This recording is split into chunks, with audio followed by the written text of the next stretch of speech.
कि आवे वाला डेट में रउरा खाली सिर्फ जागरण ही गायब कि आगे चल के लोकगीत भी गायब जगह अनुपमा यादव जी बानी, निशा उपाध्याय जी सब कोई बा ओ तरह के रंगारंग मंच करला तो रउरा करब।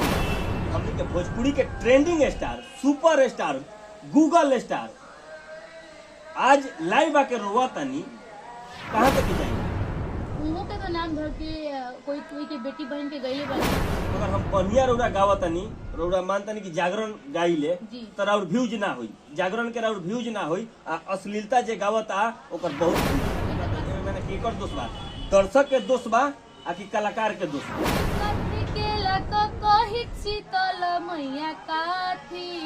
नमस्ते प्रणाम, बबुआ बिहारी न्यूज में सबके एक बार फिर से स्वागत बा। लेकिन वो सबके बीच में हम आइल बनी जे कि जागरण स्टार के नाम से जानल जाता नहीं, अब परिचय के मोहताज नहीं की चंदा शर्मा जी। तो सबसे पहले बबुआ बिहारी न्यूज में राउर स्वागत बा। बबुआ बिहारी के जितने भी दर्शक गण बने सभी लोग के तहे से प्रणाम बा। चंदा शर्मा जी, रउआ से हमनी के जाने के चाहते हैं, रउआ एगो घर के बेटी बानी, कोई के बहन बानी, आगे चल के भविष्य में कोई के मतारी भी बनब। आए दिन हमनी के समाज में बेटी के ऊपर नाम धके अश्लीलता फैलावल जाता, समाज में गंदगी फैलावल जाता, तो ए पर रउआ का कहे के चाहे? कहल चाहब कि गावत तो ठीक बा, लेकिन केहू के बेटी बहन के नाम धर के ना गावे के चाहिए, काहे कि ऐसे प्रभाव गलत पड़ेला। अच्छा, रउआ एल्बम गावेनी? हाँ, भोजपुरिया जितना भी दर्शक देखा तनी तो रउआ बताई कि एल्बम रउआ गावेनी? जी, हम एल्बम गाइले और हमार गाना उपलब्ध भी बा लीला म्यूजिक भोजपुरी पे, तो रउआ सब लोग देख सकत तनी, लीला म्यूजिक भोजपुरी यूट्यूब चैनल पे बा।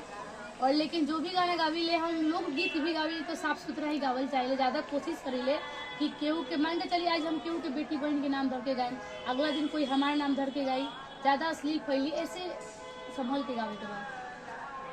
भोजपुरी में जितना भी दर्शक बनी इल्जाम नहीं थे, माने दर्शक जाने के चाहता नहीं हमारे न्यूज के माध्यम से कि आवे वाला डेट में रउरा खाली सिर्फ जागरण ही गायब कि आगे चल के लोकगीत भी गायब जगह अनुपमा यादव जी बानी, निशा उपाध्याय जी सब कोई बा ओ तरह के रंगारंग मंच करला तो रउरा करब कि ना? करेम, काहे ना करेम, आगे चल के रंगारंग भी मंच करेम, लेकिन जो भी गाना गायम साफ सुथरा गायम, जैसे कल्पना शर्मा जी गावेनी, काफी सिंगर बानी, देवी जी बानी, वैसन बनल चाहब हम। अच्छा, सबसे पहले जाने के चाहते हैं तो कि हमनी के भोजपुरी के trending star, super star, Google star आज लाइव आके रोवा तनी कहाँ तक जाइएगा? उन्हों के तो नाम धर के कोई के बेटी बहन के गईले बानी, तो जैसन बोल तनी वहाँ के वैसन काटत तनी, तो यही से केहू के बेटी बहन के नाम धर के ना गावे के, हम इतना कहल चाहब बस। आज कहा तनी वहाँ के कि राजपूत समाज हमारे साथ नहीं के देत, अहिर समाज साथ नहीं के देत, सभी लोग हमरा के घेर ले बा। सबसे पहले कहल चाहब कि कलाकार के तो कोई जाति ना होला, कलाकार एक मनुष्य जाति बा और कलाकार में कोई जाति नहीं, तो सब कोई एक समान बा।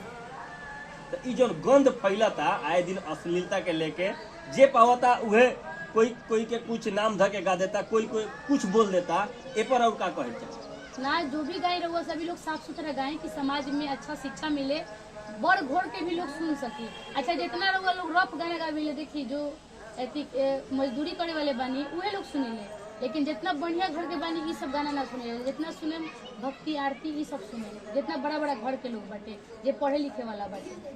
अच्छा गाई रहुआ सभी कहल जाता कि अगर हम बढ़िया रउरा गावतनी, रउरा मानतनी कि जागरण गाइले तो राउर व्यूज ना होई, जागरण के राउर व्यूज ना होई, अश्लीलता जे गावता ओकर बहुत व्यूज बा। ई तो बात सही कहतनी कि जागरण के व्यूज ना रहेला, लेकिन अश्लील के व्यूज ज्यादा रहेला।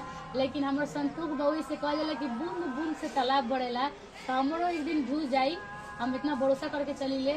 और अश्लील कब तक बा? जब तक गायन पब्लिक सुनता, लेकिन आरती देखिए अभी तक चलेला, छठ के गाना पुराना ही चलेला, तब बूंद बूंद से ही तालाब बढ़ेला।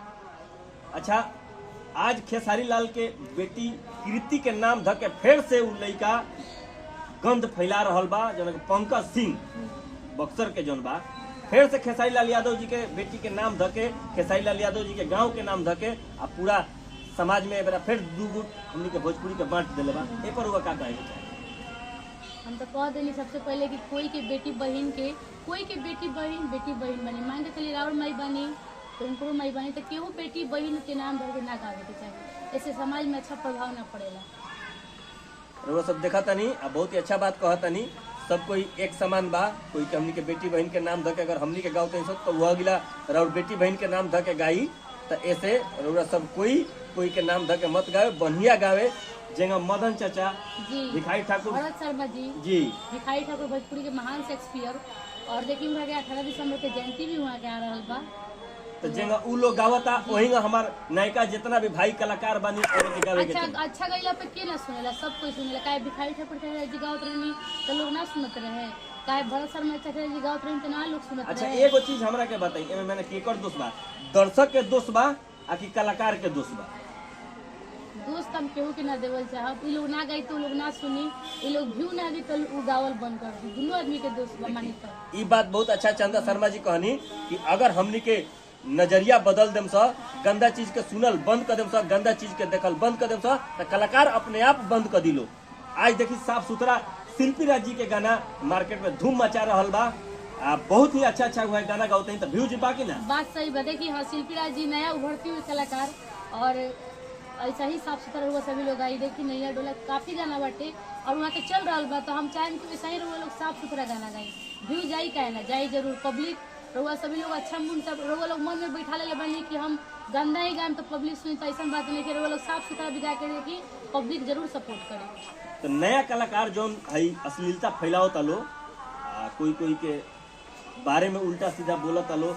अब देखी लोग न्यूज में भी कोई के गरिया लगल बा, कोई खेसारी लाल के गरिया होता, कोई पवन सिंह जी के गरिया होता, कोई पंकज सिंह एगो जो लड़का बा उ तो खैर वो चीज के पात्र बा, तो गावता कहाँ तक मैंने ठीक बा। हम कहल चाहम पंकज सिंह से अगर हमारा आवाज जा रहा हो तो जरूर सुने रहुआ कि देखिए रहुआ केहू के बेटी बहन के नाम धर के गावत है, राउरो घर में बेटी बहन बिया, कुछ लोग फालतू बोल सकता गा सकता, तो यही से हम चाह पंकज सिंह से कि प्लीज रहुआ केहू के बेटी बहन के प्रति ना गाई, जो भी गाई ऊपर साफ सुथरा गाना गाई ना, काहे ना लोग सुनी जरूर सुनी, लेकिन रहुआ एगो एम बना ले बनी कि जब भी गायम तक केहू बेटी बहन के नाम धर के गाय तो लोग सपोर्ट करे। ऐसा बात नहीं करा और मन में गलत फहमी पल चुकल बा, रहुआ साफ सुथरा गाना गाई। और बार हम विनती कहल चाह पंकज सिंह से कि केहू के बेटी बहन के नाम पंकज सिंह कहता है कि हम साल भर चुप रहनी है, हम ना बोलतनी है, लेकिन अब हमरा अंदर खेसारी लाल यादव से लड़े के क्षमता हो गई बा, ऊर्जा आ गई बा, तो एक साल बाद फिर से वो आ गई बड़े खेसारी लाल यादव से लड़े खातिर। कहता रहे कि खेसारी लाल यादव अगर लाइव आके रोवता रहे जगह माफी हमरा से मांग लिहन तो हम माफ कर देम, उ के होता माफ कर ना। हम चाहेम कि चंद व्यूला रहुआ पंकज जी ऐसा मत करी, रहुआ अच्छा गाना गाई और केहू के बेटी बहन के नाम धर के मत गाई, बस हम इतना चाहब और बार गुजारिश करब रहुआ से कि रहुआ नाम धर के ना गाई पंकज। चलिए अब विवाद के हम खत्म करते हैं सब, आज चलते चलते रहुआ जागरण स्टार बनी तो मूड के बदल जाओ। अब बबुआ बिहारी के जितना भी दर्शक देखा तनी जाते जाते दू सब एगो भक्तिमय कह के माहौल हमनी के विदा ले जाओ। तो आई बबुआ बिहारी न्यूज के बानी बहुत अच्छे एंकर मनोज राय जी, तो हम चाहब कि अगर यहाँ के कहते हैं तो जरूर गा दी कुछ कि काथी के लक कही शीतल मैया काथी लागल हो सार, कि काथी के लक कही शीतल मैया काथी लागल हो सार, कि कथिए बैठवली शीतल मैया झारे लंबी हो के, कि काथी के लक कही शीतल मैया झारे लंबी हो के।